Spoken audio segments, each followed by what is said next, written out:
रंगाची विनंती वचनो ऐका कमलापती माझी रंगाची विनंती वचनो ऐका कमलापती माझी रंगाची विनंती घर जोडितो कथे काळी आपण असावे जवळी घर जोडितो कथे काळी आपण असावे जवळी घर जोडितो कथे काळी आपण असावे जवळी घर जोडितो कथे काळी आपण असावे जवळी वचन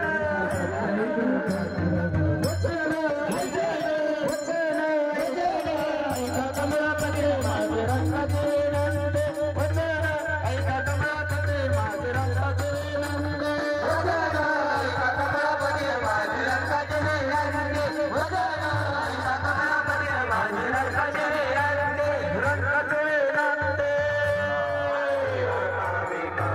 विनवा पंढरी तराना विनवा वैकुंठी तराना विनवा पंढरी तराना विनवा वैकुंठी तराना विनवा पंढरी तराना विनवा वैकुंठी तराना एवढा करा उपकार एवढा करा उपकार एवढा करा उपकार एवढा करा उपकार देवा सांगा नमस्कार देवा सांगा नमस्कार नमस्कार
शिवछत्रपती महाराजांचा विजय।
आळंदीला जाणार होतो।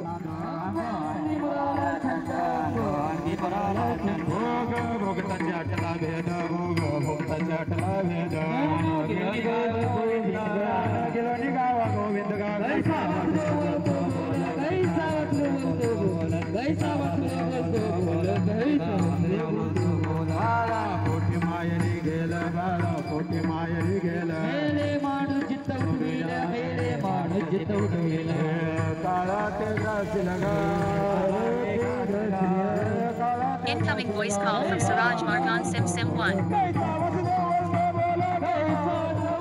Incoming voice call from Suraj Margan Sim 1.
Gokul नगरीला तो घरात तुला माझ्या गोकुळ नगरीला चलने तो राधे तुला माझ्या गोकुळ नगरीला राधालिया जोडीला बसले माझ्या जोडीला राधालिया जोडीला बसले माझ्या जोडीला हे राधे राधे गीतो गतुल हे राधे तो राधे तुला माझ्या गोकुळ नगरीला चलने तो राधे तुला माझ्या गोकुळ नगरीला चलने तो राधे तुला माझ्या गोकुळ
देवाने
माझ्या बाईंचं योगदान सीतागडाच्या मातीला माझ्या बाईंचं योगदान सीतागडाच्या मातीला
आज रामदासबाईंच्या कृपेने 12-13 पुढचे भविष्यकाळातले कीर्तनकार प्रवचनकार या ठिकाणी आहेत।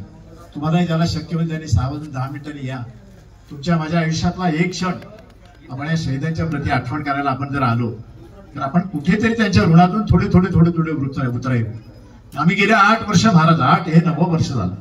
आम्ही दिवाळीच्या दिवशी या ठिकाणी घरची पूजा करून निघतो आणि सिद्धगडावर हजारो दिव्यांची रोषणाई करतो। 16 लोकांनी आम्ही सुरुवात केली। आज शेकड्याने तरुण त्या ठिकाणी येत आहेत, कधी 200 असतात, कधी 400 असतात। याच्या पाठीमागची भावना मुळामध्ये अशी आहे की भाई कोतवाल, हिराजी पाटील यांनाही मुलं होती। हिराजी पाटलांना 2 मुली होत्या। हिराजी पाटलांचंही लग्न झालं होते। हिराजी पाटील गोमाजी पाटलांचे एकुलते एक सुपुत्र, एकुलता एक मुलगा देशासाठी बलिदान झाला। त्यांच्या दोन्ही मुलींचं निधन झालं आणि त्यांच्या पत्नीचंही निधन झालं। असं 100% देशासाठी समर्पित झालेलं कुटुंब, ज्या कुटुंबाचं नाव पाटील कुटुंब आहे, जे मानिवलीचं आहे। गोमाजी काका 65 वर्षाचे असताना क्रांती लढ्यामध्ये सहभागी झाले। भाई कोतवालांनी 2 मुलं होती, एक मुलगा होता, एक मुलगी होती। इंदुताई त्यांच्या पत्नी होत्या। आज भाई कोतवालांच्या दोन्ही मुलांचं निधन झालंय, इंदुताईंचंही निधन झालंय। म्हणजे अशा पद्धतीने देशासाठी 100% समर्पित झालेले 2 शहीद आहे आणि म्हणून यांचे वारसदार तुम्ही आणि मी आपण झालो पाहिजे ना।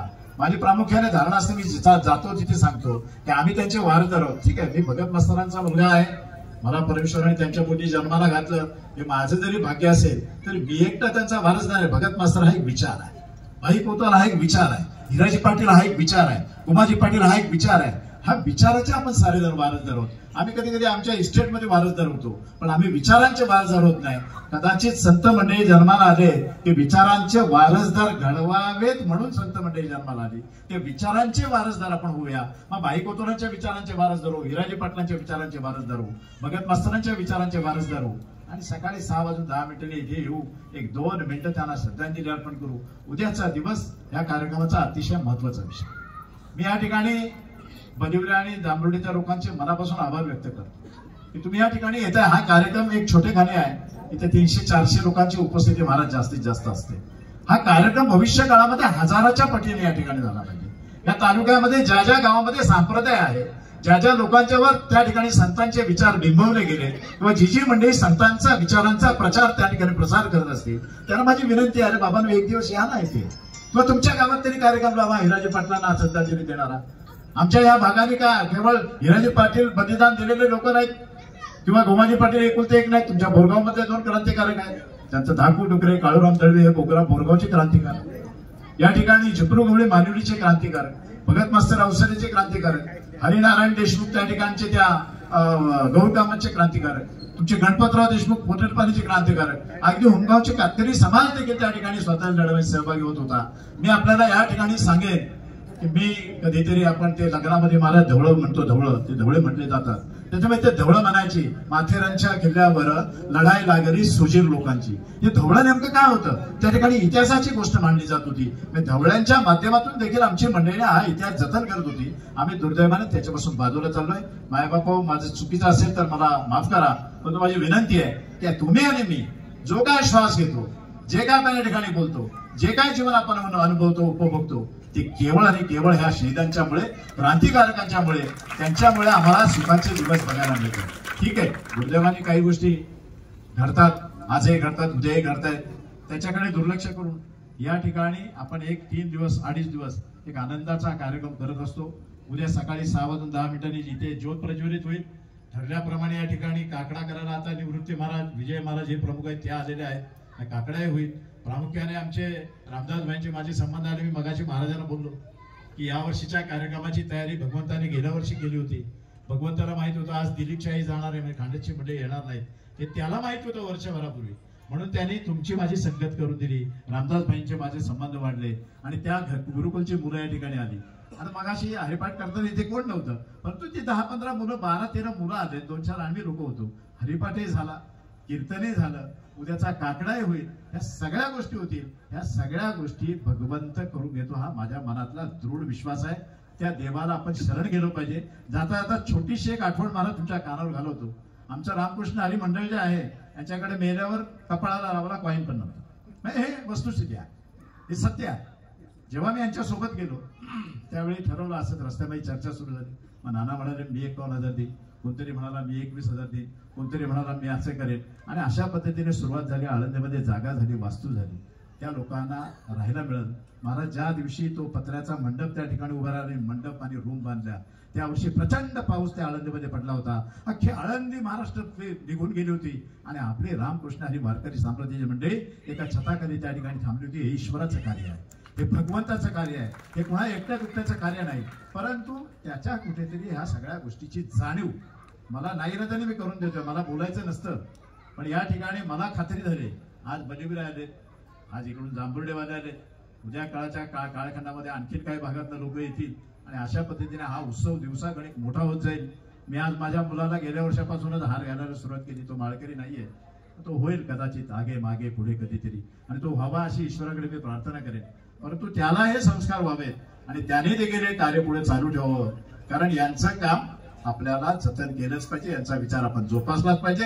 यांचा इतिहास जर आम्ही जिवंत ठेवला तर आणि तरच आम्ही नवीन इतिहास घडू शकतो. अशा पद्धतीचा एक उदात्त विचारांचा आणि श्रीमंत माणूस, म्हणजे गरीब परिस्थिती असली तरी बॅरिस्टर पर्यंत शिक्षण घेतलेले भाई कोतवाल, ठीक आहे, सामान्य असामी नव्हती.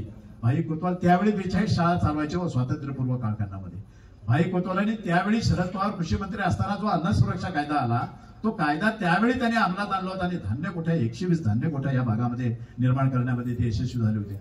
अशा पद्धतीने भाईंचा, हिराजी पाटलांचा एक दैदिप्यमान इतिहास, तुमचा माझा इतिहास, तुमच्या माझ्या जवळचा इतिहास, तुमच्या माझ्या गावातला इतिहास, तुमच्या माझ्या भागाचा इतिहास, तुमच्या माझ्या मातीचा इतिहास हा जतन करण्यासाठी आपण सगळेजण येत आहे. तुमचे मनापासूनचे आभार व्यक्त करत असताना उद्याही या, परवाच्या काल्यालाही या, उद्या गावामध्ये दिंडी प्रदक्षिणा आहे, त्या कार्यक्रमाला या, ज्याला शक्य आहे त्यांनी वेळ काढून या, अशा पद्धतीची विनंती करतो. पुन्हा एकदा महाराजांचे मनापासून आभार व्यक्त करत असताना सर्व टाळकरी, सर्व या ठिकाणचे या कार्यक्रमावर प्रेम करणारे मनोहर महाराज असतील, शेळके महाराज असतील, या ठिकाणी आमचे मार्गे महाराज असतील, आमचे चौधरी महाराज असतील, तुपे महाराज असतील, जी जेवढी सगळी मंडळी आहेत, या ठिकाणी भुसाळ महाराज आहेत, या सगळ्या मंडळीच्या मनापासून, निवृत्ती महाराज आहेत, या सगळ्या मंडळीचे, निवृत्ती महाराज गेल्या वर्षी ट्रिपला गेले होते, यंदा त्यांच्या घरामध्ये सत्यनारायणाची पूजा होती आणि तरीही ती उरकून ते या ठिकाणी आले. या ठिकाणी ते सुद्धा 7-8 लोक वस्तीला असतात. जे लोक राहतात त्यांना आपण व्यवस्था देऊ. भविष्य काळामध्ये महाराज मनामधलं स्वप्न माझं असं आहे, मला नाही येत कीर्तन, नाही येत प्रवचन, नाही वाजवता येत टाळ, नाही वाजवता येत मृदुंग, पण या भागामध्ये संस्कार करावेत म्हणून 2 वर्षापूर्वी मी बोललो आणि माझ्या मुलाला मी सूचना केली. त्याचा प्लॅस्टरही झाला. अजूनही गेला तर रूम मध्ये लादी पडले, तर त्याला मुलांना शिकवणार कोण हा मोठा प्रश्न आहे. जी मंडळी आहेत, मग मनोहर महाराज असतील, तुम्ही शिकलेले मंडळी, तुम्ही याच्यातले पारंगत लोक, तुम्ही या आणि इथे मुलांना शिकवा. आज रामदास भाईंची मेहरबानी आहे ना, रामदास भाईंकडे आज 35-40 मुलं शिकतायत. हे रामदास भाईंनी सुरू केलेलं आहे, त्यांनी एक रस्ता दाखवलाय, त्या रस्त्याने आपण चालूया, आपल्या भागातल्या मुलांच्यावर संस्कार करू. खऱ्या अर्थाने आज गरज आहे ती संस्कारांची गरज आहे. आज काय झालंय, राज्य सरकार पण इतकं भयानक विचारांचं आहे की त्यांनी रस्त्यावर बिअर शॉपी आणले आणि बिअर शॉपीच्या बरोबर बाजूला ते चायनीजचं दुकान आहे. आमची तरुण पिढी कुठे चालते याचा विचार तुम्ही कधी करणार आहोत की नाही, याचा विचार जर गांभीर्यपूर्वक केला नाही. मला या ठिकाणी सांगायला, मी सातत्याने जिथे जाऊन मला बोलायला फार लागतं. छत्रपती शिवाजी महाराजांच्या मावळ्याच्या हातामधली तलवार 50 किलोची होती, आमचा माणूस 50 किलोचा राहिला नाही. कोण जबाबदार याला? या सगळ्या गोष्टीला जबाबदार कोण? तुम्ही आणि मीच, आपणच जबाबदार आहोत. आमचा कधीतरी आजोबा 110-115 वर्ष जगत होता, आम्ही आता 60-65 जगलो की आम्ही आपलं चाललो. याच्यावर जर परिवर्तन करायचं असेल तर संप्रदायामध्ये जी मंडळी पुढे दिंडी चालक असतील, प्रवचनकार असतील, कीर्तनकार असतील, या लोकांनी खऱ्या अर्थाने एकत्र येऊन गावागावांच्या मध्ये आपण गेलो पाहिजे. गावागावांच्या मध्ये जाऊन त्या ठिकाणी जागरण केलं पाहिजे. गाववाल्यांना समजावून सांगितलं पाहिजे, तुम्ही या रस्त्याने चाललाय, रस्ता चुकीचा आहे. 1 वेळा सांगा, 2 वेळा सांगा, 100 वेळा सांगा, 1000 वेळा सांगा, 10 जणांना सांगा, 100 जणांना सांगा, पैकी 4 जणांनी जरी तुमचं ऐकलं तरी तुमचं जीवन त्या ठिकाणी सफल होईल हा विश्वास माझ्या मनामध्ये आहे. कदाचित भगवंत त्याच्यासाठी काही गोष्टी करून घेत असतो. आपण सगळे निमित्त मात्र आहोत. पुन्हा एकदा पांडुरंगाच्या चरणी नतमस्तक होऊन आपल्या सर्वांच्या चरणी नतमस्तक होतो. आपण या ठिकाणी येत आहे म्हणून हा कार्यक्रम होतोय, आपण आलेच नाही तर हा कार्यक्रम होणार नाही. पण मी थोडासा जिद्दी माणूस आहे, मी येतील त्यांना सोबत घेऊन आणि येणार नाहीत त्यांच्याशिवाय हा कार्यक्रम करत राहणार आहे. ज्यांना येणं शक्य असेल त्यांनी इथे या. काही मंडळी येत होती पहिल्यांदा 100-125 मंडळी आता येत नाही, नव्याने दुसरी मंडळी आली. पुढच्या वर्षी अजून नव्याने लोक येतील, लोक येत राहतील, कार्यक्रम होत राहील. पण ह्या कार्यक्रमाचा दर्जा जर वाढवायचा असेल तर या पंचकृषीमध्ये हिराजी पाटलांच्यावर, भाई कोतवालांच्यावर आणि त्यांच्या साऱ्या जातदास्तावर प्रेम करणाऱ्या मंडळींनी ठरवलं तर हा कार्यक्रम उद्याच्या कालखंडामध्ये एक उच्च स्तरावर जाईल. आणि उच्च स्तरावर एवढ्यासाठी जावा की त्या ठिकाणी भाई कोतवालांचा विचार केला पाहिजे, त्या ठिकाणी हिराजी पाटलांचा विचार पोचला पाहिजे. आणि या ठिकाणी हिराजी पाटलांचा, भाई कोतवालांचा विचार पोचत असताना या महाराजांच्या सारख्या लोकांच्याकडून भक्तीचा विचार त्या ठिकाणी पोचला पाहिजे. शक्ती आणि भक्तीचा संगम आपण साधूया आणि भविष्यकाळातली एक चांगली पिढी घडवण्यासाठी आपण सज्ज होऊया. उद्या सकाळी 6 वाजता, उद्या दुपारी गावातल्या प्रदक्षिणेसाठी संध्याकाळी ठरलेल्या वेळेवर दीपोत्सव साधारण 6 वाजता चालू होईल. 7 वाजता ठरल्याप्रमाणे कीर्तन होईल. उद्या एकादशी आहे, उपवासाचा दिवस आहे, फराळाची व्यवस्था आहे. परवा काल्याचं कीर्तन आहे, काल्याचं कीर्तन आपल्या पाषाणातल्या गावातल्या कीर्तनकारांचं आहे आणि त्या कार्यक्रमाला देखील या. आणि अशा पद्धतीने मला मागच्या वर्षी गायकांनी सांगितलं होतं, मी आतापर्यंत काय कुठे पावत्या बिवत्या काय मी करत नाही, मला ते आवडत नाही. कारण पावत्या करून एवढ्या पावत्या हिशोब जर केला, मी सत्याची चिठ्ठी वाचतो ती जाहिरात आणि त्यात डाळ असते, तांदूळ असतात, तेल असतो, हे असतो, सगळं मोठी यादी असते. तरी पण ते म्हणणार, अरे पंगत, अरे कशासाठी पंगत, एवढे तांदूळ, एवढी डाळ. ते मागून एवढ्या पैशांच्या एवढ्या धर्मशाळा झाल्या असत्या तुपे महाराज आळंदीमध्ये, की महाराष्ट्रातल्या एकाही माणसाला रस्त्यावर झोपावं लागलं नसतं. कदाचित तो दुर्दैवाचा प्रकार असेल, जाऊ द्या, तो माझ्यासाठी संशोधनाचा विषय आहे, पण ते सोडून द्या. मी या कार्यक्रमाला कोणाकडून कुठली अपेक्षा करत नाही. पण आमच्या गाववाल्यांनी मात्र ठरवलं, गेल्या वर्षी गायकरांची सूचना आली, कारण गायकर पण इथलेच आहेत. मी खरा शेलूच आहे आणि गायकर अवसराचे, गायकर शेलूला राहतात आणि मी अवसराला राहतो. आणि आमच्या दोघांचे एक वेगळं नातं आहे. ते नातं सुद्धा घडवण्यामागे परमेश्वरजी. हा सप्ताह भारत बंद करायचा निर्णय घेतला मी. म्हटलं माझी कबड्डी भरलेली मी मला टाळकरी शोधा, मृदुंगवाला शोधा, भंडळ शोधा, हरिपाठ शोधा, हे सगळं कसं व्हायचं. परंतु त्यांनी मला एक सांगितलं, तू देवाचं कार्य करतो ना भरतभाई, छाप पत्रिका कर कार्यक्रम, येतील ते येतील. आणि यायला लागले लोक, तुम्ही येताय म्हणून मी करतोय. मला खरंच तुमचे आभार माना, कसे मानू माझ्याकडे शब्दच नाही तुमचे आभार मानले. तुम्ही येताय म्हणून हा कार्यक्रम होतो.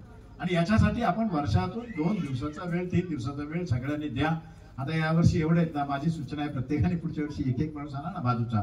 तर ही ताई आहे माझी, तिने बाजूची तिच्या जावेला जरूर आणले, ते एकीचे 2 होतील, एकीने ननंदीला आणले तर 2 होतील. काका दादा आहेत, त्यांनी त्यांच्या भावाला किंवा चुलत भावाला, एकाचा एक असं जर आपण वाढवत गेलो तर हा कार्यक्रमाचा दर्जा वाढेल. आणि हा कार्यक्रमाचा दर्जा म्हणजे तुमची माझी श्रीमंती भाई कुटवाल हिराजी पाटील आणि त्यांचे सारे सहकारी, ही तुमची माझी श्रीमंती. मी कालही बोललो, मगाशी बोललो आणि परत एकदा बोलतो की जीवनामध्ये 3च गोष्टी खऱ्या. एक आहे जन्म, दुसरा आहे मृत्यू आणि तिसरा आहे नामस्मरण. याच्यावरती जगामध्ये काही खरं नाही. सगळ्या खोट्या गोष्टी, गाडी बंगला हे सब छोटे, पैसे अडका काही नाही. या ठिकाणी सत्य गोष्टी 3च. त्याच्यासाठी तुम्ही आज सगळे, आणि त्याच्यासाठी तुम्ही इथे येत आहे, नाही तर तुम्ही कशाला आले असते. आणि म्हणून मी म्हणालो ते महाराजांना की तो अभंग मला पटत नाही कुणाचे कुणी. असं कसं, एवढे जण माझे आहेत महाराज, विकासांना नाही कोणाचे कोणी म्हणून, हे सगळे माझे आहेत, मी तुमचा आहे. आणि म्हणून हा कार्यक्रम करतो. पुन्हा एकदा मनापासून आपल्या सर्वांचे आभार. जेवणाची व्यवस्था आहे, फक्त जरा उठून उभे राहा. हा जो कार्पेट आहे तो गुंडाळून घेतील आणि मग त्या हिरव्या याच्यावर आपल्याला सगळ्यांना बसून जेवण मिळेल. जेवणाची व्यवस्था आहे, कुठलीही घाईगडबड करू नका. पोट भरून जेवा आणि सावकाश निवांतपणे घरी जा. आणि उद्या सकाळी 6:10 संध्याकाळी कीर्तन होईपर्यंत आपण सगळेजण या, अशा पद्धतीचं आपल्याला आमंत्रण करतो. आणि पुन्हा एकदा मनापासून आपल्या सर्वांना धन्यवाद देऊन या ठिकाणी म्हणतो. महाराज आपले धन्यवाद, सर्व टाळकऱ्यांचे वाळकऱ्यांचे धन्यवाद.